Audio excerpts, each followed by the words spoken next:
Right. There he is. If only, it's boring, bro. We're in the end of May. There's nothing going on, David. No, there's always something going on in Miami Dolphins land. Always. Learned that my first offseason. It's funny because about 2 weeks ago, I had a guy because, I haven't been inspired for this season at all because I expect it to be a disaster. And the entire offseason has not been an offseason that you're looking to win. There's no indications. All you're doing throughout the offseason is laying foundational work for the future. That's all you're doing. None of it is stuff that you're looking to make immediate impact right away. To expect an entire rookie class to make an impact, you're an idiot. Okay? You're an idiot out there. If you think, oh no, this draft class comes in and they all kick ass, we'll be fine. Dude, relax. They got to grow. They're young. They're going to make mistakes. Maybe one is a stud right away, but maybe 2 or 3 grow up. But to put the pressure of what you need from this team, unrealistic. And so you see the whole Jalen Ramsey. I don't have much left. I want out. Calais Campbell. I don't like this situation. I'm out of here. Reggie McKenzie. Yeah, I'll go retire and be a consultant in a rebuilding Tennessee because you guys aren't winning shit here. I'm out of here. There's lots of reasons why you can see this place, is Tyreek wants out, even though obviously he's buried himself in all of this. And now you get Jonnu Smith, who's 29 and knows that he's in the twilight of his career and he's got to waste a year with this team. So he wants to get compensated. Yeah, well, on one end, you can tell that this team isn't looking to. Well, all right, they want to stay away from the term soft reset. That was a term that I asked Chris Greer earlier this offseason, and once we find out Jalen Ramsey's being traded, and yes, they want to stay away from that publicly, but their actions do say something else. When, okay, well, one, you do have to go and find a trade partner for Jalen Ramsey because you can't make that work. You have Calais Campbell move on. Obviously, Teron Armstead, it was time for him. He retires. You're losing a lot of leadership. Right, yeah. Teron Armstead, he was going to do his thing regardless. But you're losing this leadership. You don't make a high-priced free agent move. You stockpile on the draft picks. That all is indicative of this is a pivot from the win-now ways of the past couple of seasons. So that's not indicative of we are going all in for this right now when you found a tight end who can complement your receivers, who can be a guy when opposing defenses are sending all their coverage to Tyreek Hill and Jalen Waddle. A damn good player, bro. A damn good player. And has a great season doing that. And then you're not willing to meet his number. I don't know if he's asking for something ridiculous. I don't know the specific numbers, but you're not willing to pay him when you do have some cap space that you freed up, and you will have some more once you do trade Jalen Ramsey post June 1. And right now you're not willing to move on him. Then that's indicative of, hey, we're not in a position to go and win right now, and we understand that. Also, from the Dolphins' perspective, if you're them, then yes, you do have a tight end who right now his value would be at its highest after he had the remarkable season he had. And if you aren't in a position where you're really going to be competing at the top of the AFC, then you could find something for him when he's going to turn 30 before this upcoming season. So, and it would also present a pivot from last offseason of we're willing to pay anyone whatever they want to keep them happy. So some prudence there with the with how they're managing the money, but then also just it hurts a little bit when you see a Jonnu Smith, a guy who went to FIU and he has a great season, record-setting season for a tight end as a Dolphin, and you're not willing to meet him halfway a little bit here. Well, yeah, because the way I look at it is they don't want to put any more money into Mike McDaniel. And so they don't know if the next coach will want Jonnu Smith. Right. And so why are you going to keep doing this? And this is the impression I get. And this is the terrible part. And this reminds me of the Philbin extension after the Minnesota win. And then they realized they made a mistake, like 10 months later into the next season. is when they realized they made a mistake. I think with McDaniel, I think they realized they made a mistake at the end of the season and throughout the offseason when they saw the defections, the malaise that's in that building, the fact that there's a ton of people that do not believe in this guy at all. And so neither do the players. And this is what you're getting from the players. And it's funny because I would think that a lot of you guys would have been able to get something from players to finally come clean and start, you know, ratting the guy out a little bit more. And it hasn't happened, which I'm kind of surprised. But the way their actions is everything you need to know about what's going on. And Jalen was the one, I'm sorry. Yeah, Jalen was the one that kind of has only made it somewhat public here. You know what I'm saying? And still he probably won't even talk about the guy when he goes to his next stop. He'll just say, "No, man, that place didn't work out for me," and he'll move on. So he probably won't even trash McDaniel, but he's made it obvious that it was all about McDaniel and everybody knows it. And so I think that the sad part is these people aren't willing to lie on the sword right away and say, "Oh, yeah, we just gave him an extension, but we made a mistake." And instead of trying to save the locker room right away and maybe make Weaver your guy, who's very liked in the building, by the way, by the players, everybody really has immense respect for Weaver. I almost feel like this is kind of a dog and pony show that they've let Mike out there hanging out to dry and say, "Hey, man, we did everything we could for you. We're done. You do whatever you can do here. You'll get your last chance because we gave you the contract, but if you don't show, you're gone, and Weaver's going to step in." And I think this is all because they're not willing to go through the embarrassment of admitting that they made a mistake, bringing back Mike McDaniel, and not firing him, much less giving him an extension. Oh my God. Yeah. Now let's be clear on the Jonnu Smith situation, where his preference is still to come back to the Dolphins, getting the money he wants. So it's not a matter of it's different from Jalen Ramsey, where Jalen Ramsey he wants to be somewhere else. Well, and both sides. Can I walk you through what I think is really going on? Well, all right. Okay. Jonnu Smith is 29. Well, He yeah, doesn't have much left. He's in the twilight of his career. This year, he has no idea what's going to happen to him. If he blows out his knee, he'll never see another big dime again. So he's asking for a big contract, a big raise. They're not willing to give. And he's doing that on purpose so he can force a trade. But at the same time, he tells you and everybody, "Oh, no, I want to be here. But you got to pay me what I want for me to be here." Because that's how Jalen Ramsey did it. And that's how Tyreek did it. And that's how everybody else has done it. Now, me and my agent are going to do it this way. No, but we want to be here. Pay me. And then next offseason, trade me because I don't want to be here anymore. I got my money. And, this whole game, this shell game has been played on them over and over again. And this is what's happening again. The PR is, "Oh, no, I want to stay." Who the wants to stay in this place? Seriously. Who wants to stay in this place? But they know the trick. The trick is get the contract first, then get out.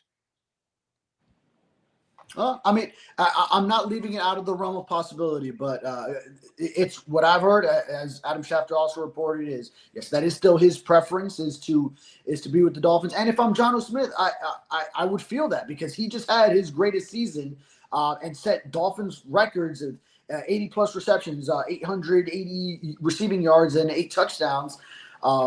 In this system, and complimenting Tyreek Hill and Jalen Waddle, when a lot of defensive attention is going to go to them, and it's opened up a lot for him. So I would like playing in this offense if I'm Jonnu Smith. Now, there's no chance that Schefter can't say what I'm saying, because if he says what I'm saying, then he's also going against the agent that's giving him the information.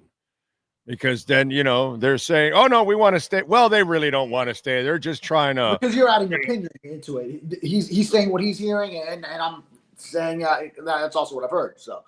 Yeah, exactly. But what you're hearing is it's not a lie. Yeah, it's It's not a possible. lie. It's Hmm. just not the whole truth.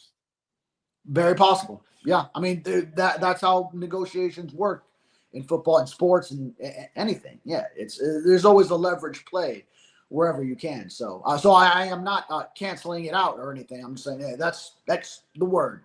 Is yes, he still would prefer to be here, and judging by Jonnu Smith as a guy that I got to know in the locker room, like I could totally see that being the truth, and that he would like to stick around here, and not and be separate from the Jalen Ramsey situation where that's just kind of like a bygone thing. They got to part ways there, but yeah, I could see it being different with Jonnu Smith, and hey, he had that season.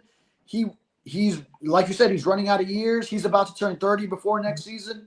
Like you're coming off your first Pro Bowl year, and you put up those numbers. Yeah, you want to get paid like a Pro Bowler, and you know it's only gonna be tougher to keep doing that as you get older. Like Van Ginkel got paid like a Pro Bowler. Like Hunt got paid like a Pro Bowler. And they both Like made their first Pro Bowl after. Calais Campbell got paid because they wanted him. A lot of people have left, and I'm just saying, bro. And then they all want to go somewhere else. I think this is just a game that's being played, and the Dolphins have figured it out, and they're like, yeah, we're not doing this again. Yeah. We're not doing this again, and so I'm just saying, dude, it's not a good situation. Not a good situation, unfortunately.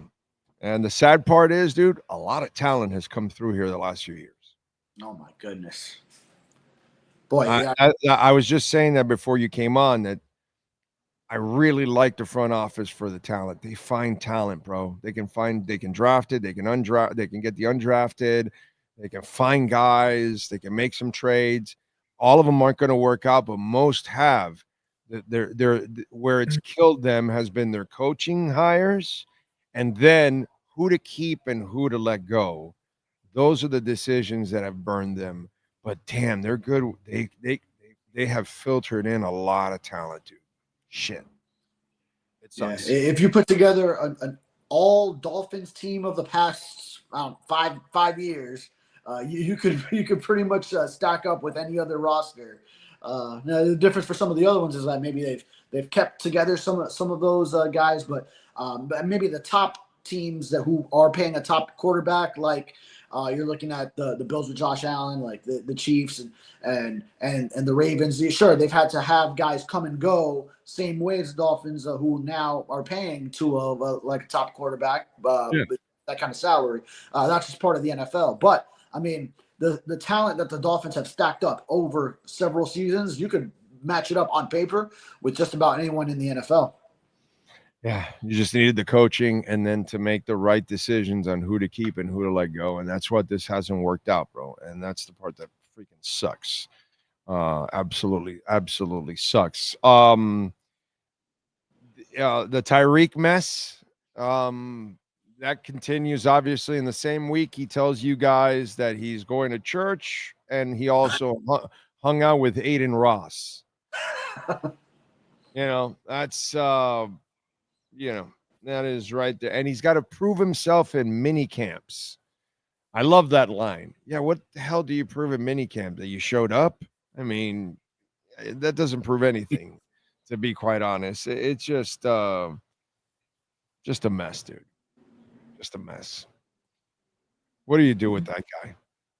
Yeah, the Aiden Ross stream and the video clips that have surfaced from it just are mind-boggling. Why Tyreek Hill is doing this, putting himself on that platform, and I don't take much of what he's saying. Did he go to church before or after the Aiden Ross streaming? Just wondering. I'm not sure. Maybe it was a Saturday, and then he went to church on Sunday. So probably Okay. before, I guess, if that was a schedule. I'm not sure. I'm not privy to that information. Did he go to therapy on Friday? Aiden Ross Oh, he Saturday. might have had a Monday Church Sunday. Okay.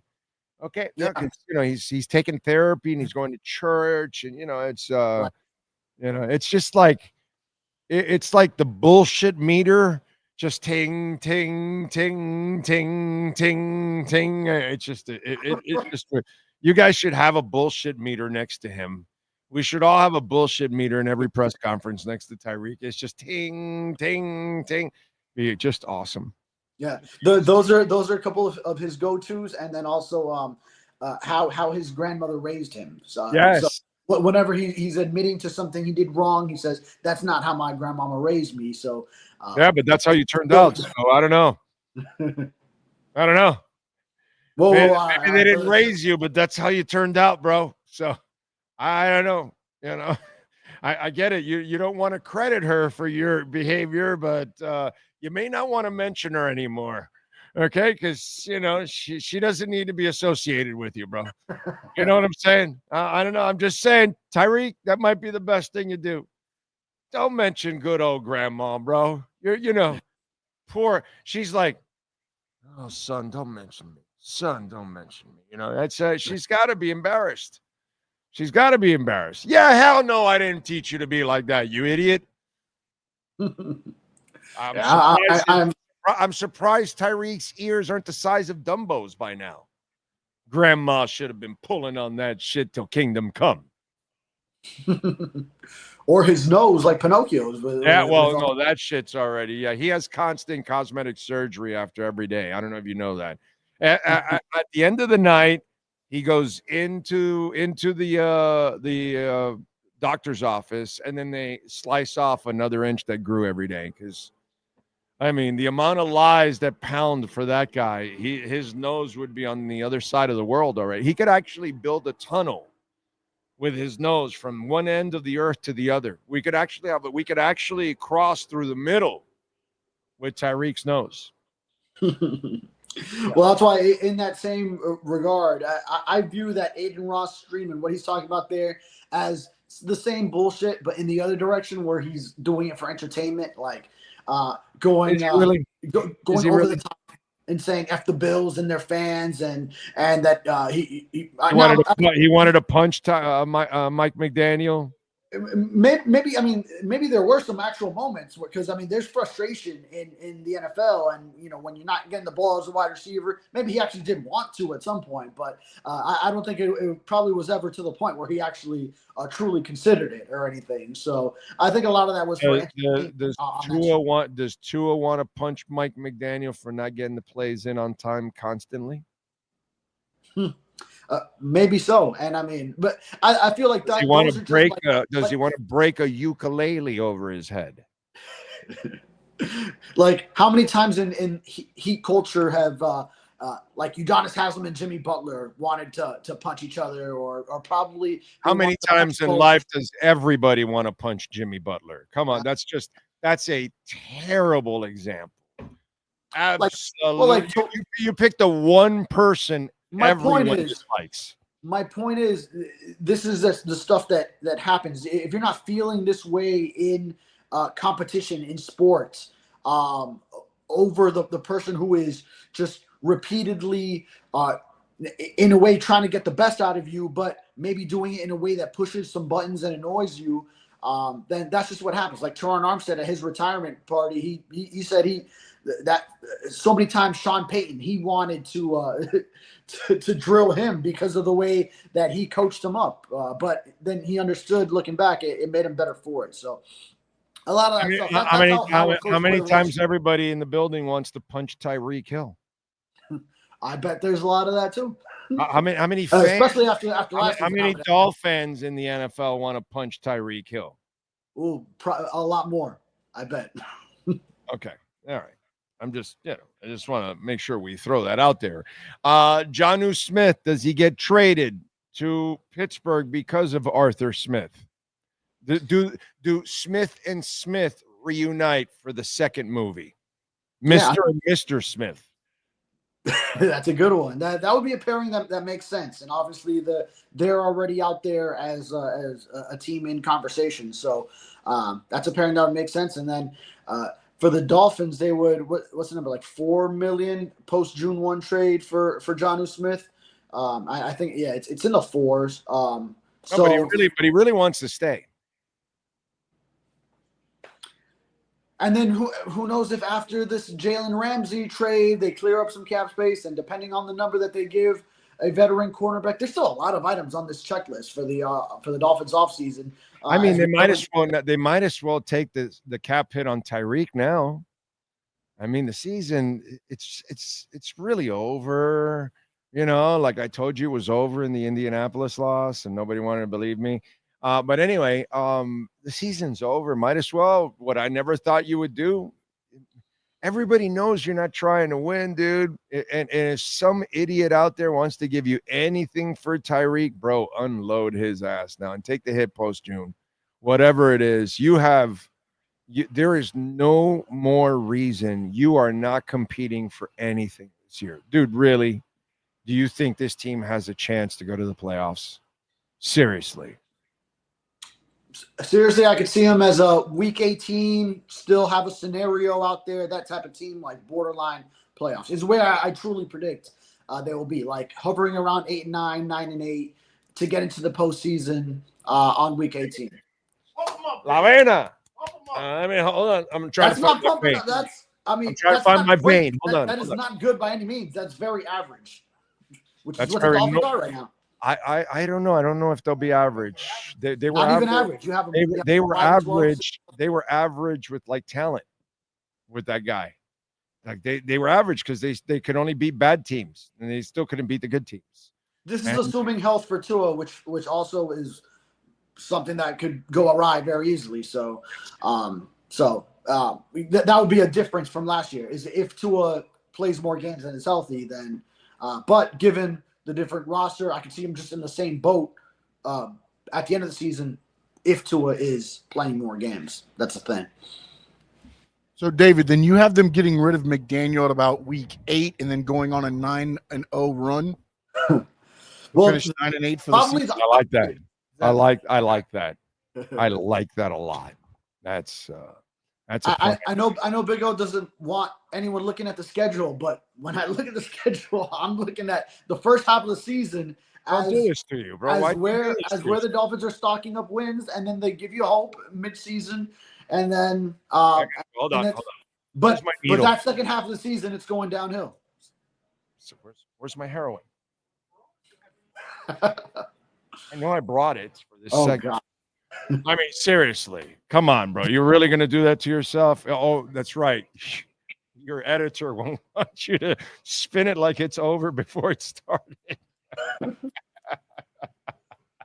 I'm telling you, we'll see at the end of the year, or as the season goes mid-season. But that's how I see the first half of the year playing, assuming health for Tua. Okay, so let's be honest, dude. Try to be honest, at least. Be honest. Does Mike McDaniel survive the regular season? I think I would see. Well, you know what?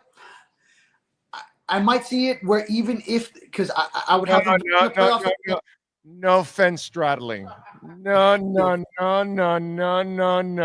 No ifs, no ands, no buts, no maybes, no nothing. Yes or no.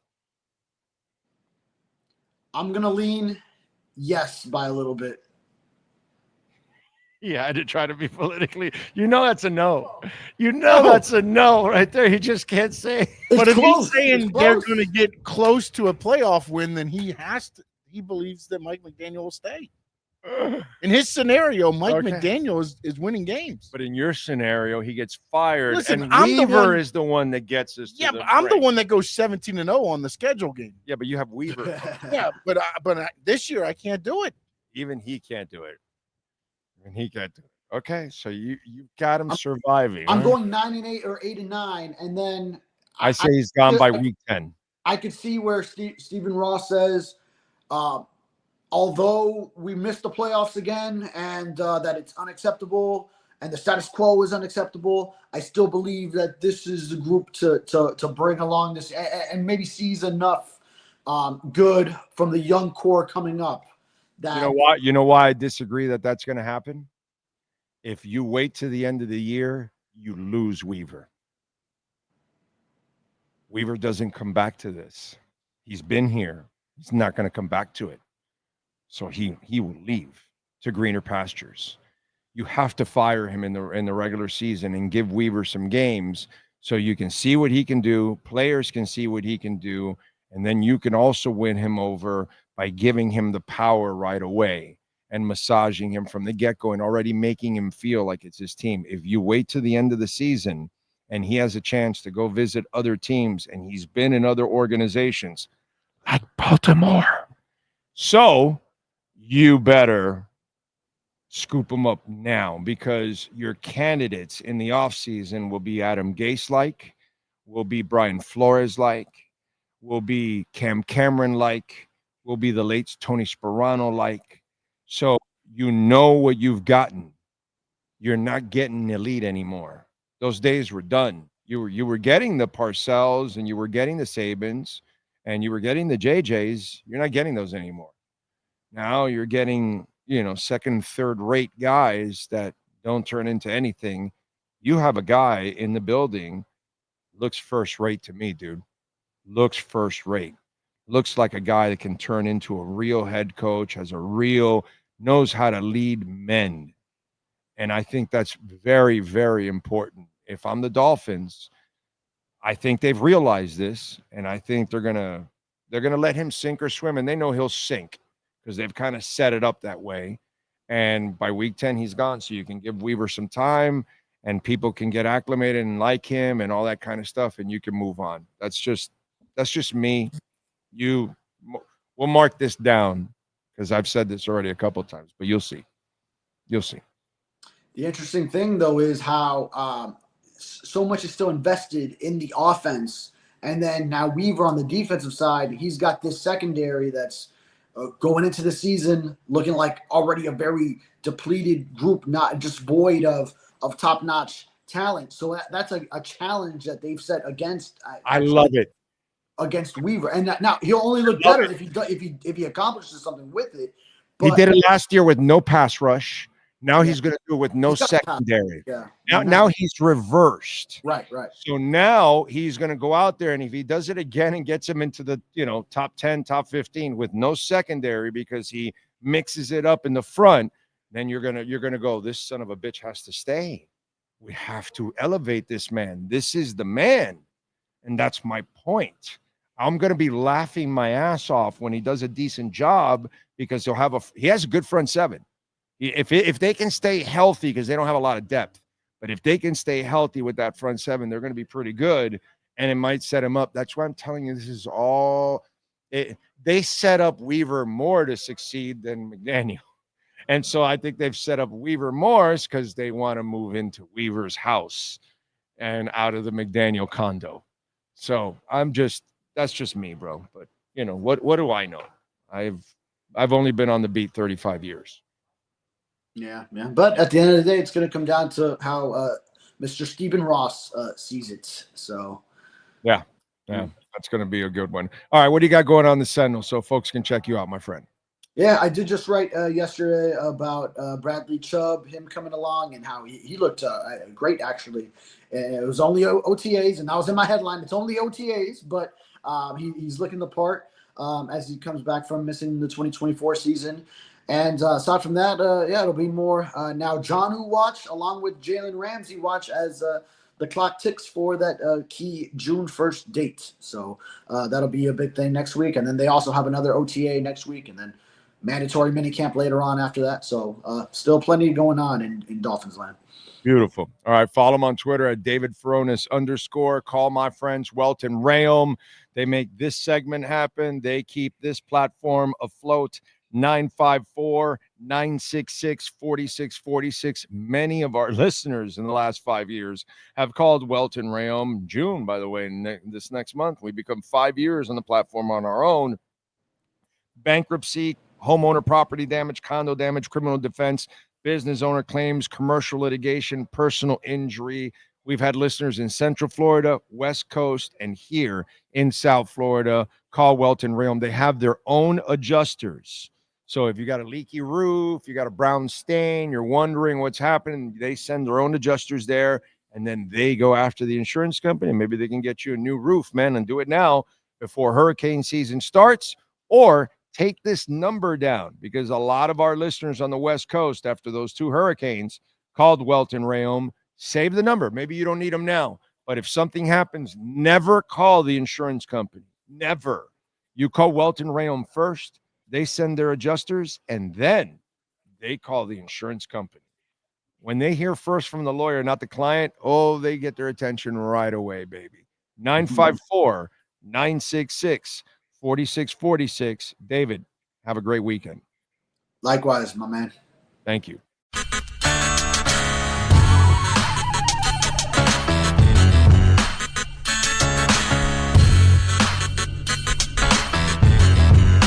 This is the Big O Show. This is the Big O Show.